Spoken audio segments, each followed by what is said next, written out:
നമുക്കിന്നൊരു 4 മണി പലഹാരം ഉണ്ടാക്കാം കേട്ടോ. അത് പരിപ്പ് വടയാണ് ഞാൻ ഉണ്ടാക്കുന്നത്. ചെറുതായി ഒരു വ്യത്യാസവും ഞാൻ ചെയ്തിട്ടുണ്ട്. അതിന് വേണ്ടത് ഇതൊരു 2 മീഡിയം സവാളയാണ്, ഇത് 1 പിടി മല്ലിയില, ഇത് 2 ചെറിയ ഗ്രീൻ ചില്ലി, കുറച്ച് ജിഞ്ചർ, കറിവേപ്പില, പിന്നെ വറ്റൽമുളക്. അതിൻ്റെ കൂടെ 2 അല്ലി വെളുത്തുള്ളി. അത് അരയ്ക്കുന്ന കൂട്ടത്തിൽ ഞാൻ ഇടുന്നതാണ്. അരയ്ക്കാൻ വേണ്ടി ഞാനൊരു 2 കപ്പ് കടല പരിപ്പാണ് ഉപയോഗിക്കുന്നത്. 2 കപ്പ് കടലപ്പരിപ്പ്. ഇതൊരു 4 മണിക്കൂർ കുതിർത്തി വെച്ചിരുന്നതാണ്. ഇപ്പം നല്ലപോലെ ഡ്രെയിൻ ചെയ്ത് വെച്ചിരിക്കുന്നതാണ്. അതിൻ്റെ കൂടെ കുറച്ച് കറിവേപ്പിലയും ഈ 2 ഉള്ളി വെളുത്തുള്ളിയും കൂടി ചേർത്താണ് ഞാൻ അരയ്ക്കുന്നത്. ഒരു 1/4 ടീസ്പൂൺ മഞ്ഞൾപ്പൊടിയും കൂടി ചേർക്കുന്നുണ്ട്. അതൊരു നല്ല ഫ്ലേവറിനും കളർ കിട്ടാനും കൂടി വേണ്ടി. അപ്പം നമുക്കൊന്ന് ഇത് അരച്ചുകൊണ്ട് വരാം. ഇത് ഞാൻ 2 പ്രാവശ്യമായിട്ടാണ് അരയ്ക്കുന്നത്. 1 കപ്പ് 1 കപ്പ് വീതം. ഇത് 2 കപ്പാണല്ലോ. 1 കപ്പ് നമുക്ക് ആദ്യം അരച്ചെടുക്കാം. ഇതിൽ ഒട്ടും വെള്ളം ചേർക്കരുത് കേട്ടോ. ഇതുപോലെ ഒന്ന് നല്ലപോലെ, ഒത്തിരി അങ്ങ് അരയും വേണ്ട, നല്ലപോലെ ക്രഷായിട്ട് ഞാൻ കാണിച്ചു തരാം. ഇത് പരുവാണ് വേണ്ടത്. അതിലേക്ക് നമ്മൾക്ക് ഒരു നുള്ള് മഞ്ഞൾപ്പൊടി ഞാൻ ഇന്ന് ക്രഷ് ചെയ്ത് ഇത് കണ്ടോ, ഇതുപോലെ ക്രഷ് ചെയ്ത് ഞാൻ കൊണ്ടുവന്നിട്ടുണ്ട്. ഈ പരുവ് ആനേ പാടുള്ളൂ കേട്ടോ. ഇനി അടുത്ത ബാച്ചും കൂടി നമുക്കിതുപോലെ ചെയ്തെടുക്കാം. ഒന്ന് കടിക്കാൻ വേണ്ടി ഞാൻ 1 ടീസ്പൂൺ മാറ്റി വെച്ചിട്ടുണ്ട് കേട്ടോ ഈ പരിപ്പ്. അപ്പോൾ ഇതെല്ലാം കൂടി മിക്സ് ചെയ്യുമ്പോൾ അതിൻ്റെ കൂട്ടത്തിൽ ഇതിടാം. പിന്നെ ഞാൻ 2 ബാച്ചായി ഇത് ഗ്രൈൻഡ് ചെയ്ത് കൊണ്ടുവന്നിട്ടുണ്ട്. ഉണ്ടോ, ഇതുപോലെ ഇരിക്കണം, ഇതുപോലെ പിടിച്ചെടുക്കുന്ന പരിവായിരിക്കണം നമ്മൾ അരച്ചുകൊണ്ട് വരുന്നത്. അപ്പോൾ ഇതിലേക്ക് ഇനി നമ്മൾക്ക് ഇത് എടുത്തു വെച്ചിരിക്കുന്ന 1 ടീസ്പൂൺ അതിലേക്ക് ഇടാം. മിക്സ് ചെയ്യാം. പിന്നെ നേരത്തെ എടുത്തു വെച്ചിരിക്കുന്ന ഇഞ്ചി, പച്ചമുളക്, കറിവേപ്പില, ഉണക്കമുളക്, മല്ലിയില ഇഷ്ടമില്ലാത്തവരിടണം കേട്ടോ. ഇത് മല്ലിയില ഇഷ്ടമാണ്. നല്ല ഉള്ളി ഇതുപോലെ ചെറുതായി അരിഞ്ഞത്.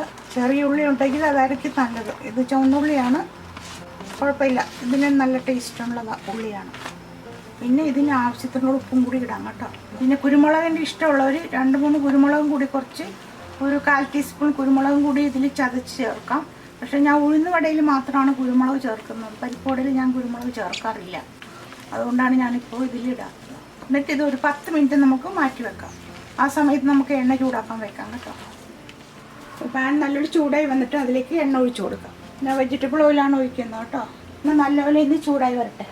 പാൻ ഒന്ന് ചൂടായി നോക്കാം. ഞാൻ നേരത്തെ ഇട്ട് നോക്കിയപ്പോൾ ചൂടായില്ലായിരുന്നു. ഒന്നുകൂടി ഇട്ട് നോക്കാം. നമ്മളിട്ട പോർഷനില്ലേ, അത് താഴത്തോട്ട് പോയിട്ട് അത് മുകളിലോട്ട് പൊങ്ങി വരുമ്പോൾ പാൻ ചൂടായത് മീഡിയം ഹീറ്റായെന്ന് നമ്മൾക്ക് മനസ്സിലാക്കാൻ പറ്റും. ഒത്തിരി അങ്ങ് ഹീറ്റാകേണ്ട ആവശ്യമില്ല.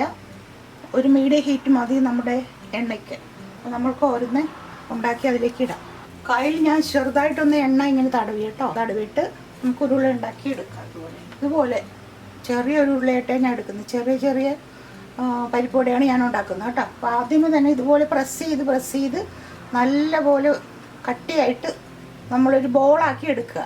അപ്പോൾ ഇത് പൊടിഞ്ഞു പോകാതിരിക്കാൻ വേണ്ടി, ഷേപ്പ് കിട്ടാനും വേണ്ടിയാണ് ഇതുപോലെ ബോളാക്കി എടുത്തിട്ട് ഇതുപോലെ ഇങ്ങനെ വെച്ച് കൊടുക്കുക. ഇതുകൊണ്ട് അടുത്ത പാം കൊണ്ട് നമ്മൾ ഇതുപോലെ പ്രസ് ചെയ്ത് കൊടുത്താൽ അതുകൊണ്ട് കറക്റ്റ് അളവിൽ പരിപ്പോടെയായി. രണ്ടിലോട്ടിടാം. മീഡിയം ഫ്ലെയിമാണ് കേട്ടോ ഞാൻ വെച്ചിരിക്കുന്നത്. എണ്ണയിലിടുമ്പോൾ പ്രത്യേകം സൂക്ഷിക്കുക, കൈ പൊള്ളാതിരിക്കാൻ. ഒത്തിരി കരിച്ചെടുക്കണ്ട, കാരണം നമുക്ക് ഉൾഭാഗം നല്ലപോലെ വെന്ത് നല്ല ക്രിസ്പി ആയി ഇരിക്കേണ്ടതാണ്. അതുകൊണ്ട് മീഡിയം ഫ്ലെയിമിൽ വെച്ച് സമയമെടുത്ത് നമുക്കിത് പൊരിച്ചെടുക്കാം. നമ്മൾ എണ്ണയിലോട്ട് ഇട്ടിട്ട് ഉടനെ തന്നെ തിരിച്ചു മറിച്ചൊന്നും ഇട്ട് കൊടുക്കരുത്, അത് പൊടിഞ്ഞു പോകും. പിന്നെ മാവ് അരച്ച് നമ്മൾ ഇതെല്ലാം ഇൻഗ്രീഡിയൻസ് ഒക്കെ കൂടി മിക്സ് ചെയ്ത് വെച്ചതിന് ശേഷം 10 മിനിറ്റിൽ കൂടുതൽ വെക്കരുത് കേട്ടോ. കാരണം വെള്ളം ഊറി വന്നുകൊണ്ടിരിക്കും. അതുകൊണ്ട് 10 മിനിറ്റ് കഴിഞ്ഞ ഉടനെ തന്നെ നമ്മൾ ഇതോടൊന്ന് ചുട്ടെടുക്കണം.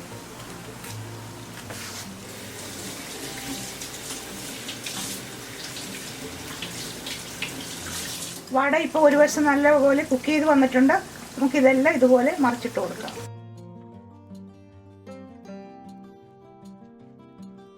കണ്ടോ, നല്ലപോലെ മൊരിഞ്ഞ് വരുന്നുണ്ട്. നല്ലൊരു ക്രിസ്പി ആയിട്ട് മൊരിഞ്ഞ് വരട്ടെ. ഞാൻ ഇപ്പോഴും ഫ്ലെയിം മീഡിയത്തിലാണ് വെച്ചിരിക്കുന്നത്. കൂട്ടിയൊന്നും വെക്കേണ്ട ആവശ്യമില്ല. മീഡിയത്തിൽ കടന്ന് തന്നെ നല്ല സ്ലോ ആയിട്ട് കുക്കായി നല്ല മൊരിഞ്ഞ് വരട്ടെ. ഇപ്പോൾ കണ്ടോ, വടയെല്ലാം നല്ലതുപോലെ മൊരിഞ്ഞ് ക്രിസ്പിയായി വന്നിട്ടുണ്ട്. ഇത് കാണുമ്പോൾ തന്നെ അറിയാമല്ലോ. ഞാൻ നല്ലതുപോലെ ഇതിൻ്റെ കൂടെ നിന്ന് തിരിച്ച് മറിച്ച് ഇട്ട് കൊടുത്തു കേട്ടോ. അല്ലെങ്കിൽ നമുക്ക് ഒത്തിരി എണ്ണ ഉപയോഗിക്കേണ്ടി വരും. അപ്പോൾ ആവശ്യത്തിന് എണ്ണ മാത്രമേ ഞാൻ ഉപയോഗിച്ചിട്ടുള്ളൂ. ഇനി നമുക്കിത് എടുക്കാം. ഞാനിപ്പോൾ എടുക്കാൻ പോവുകയാണ് കേട്ടോ. അപ്പോൾ ഇത് വീട്ടിൽ എല്ലാവരും ചെയ്ത് നോക്കുക. ഒരു പ്രത്യേകതരം ഞാൻ 1-2 ഇൻഗ്രീഡിയൻസ് ഒക്കെ ആഡ് ചെയ്തിട്ടുണ്ടല്ലോ, അതായത് വെളുത്തുള്ളി, മല്ലിയില, അതൊക്കെ കൂടി ഇട്ടിട്ട് നിങ്ങളിതുപോലെ കടലപ്പരിപ്പിലൊന്നും ഉണ്ടാക്കി നോക്കൂ. നല്ല ക്രിസ്പി ആയിരിക്കും. അപ്പോഴിത് നാളെ എടുക്കുമ്പോഴും ഇത് തണുത്താലും നല്ല ക്രിസ്പിയായി തന്നെ ഇരിക്കും.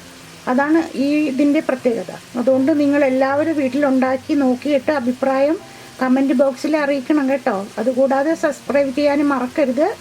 എല്ലാവരും ലൈക്ക് ചെയ്യുക, ഷെയർ ചെയ്യുക, സബ്സ്ക്രൈബ് ചെയ്യുക. ഓക്കെ, അപ്പോൾ അടുത്ത വീഡിയോയിൽ നമുക്ക് കാണാം.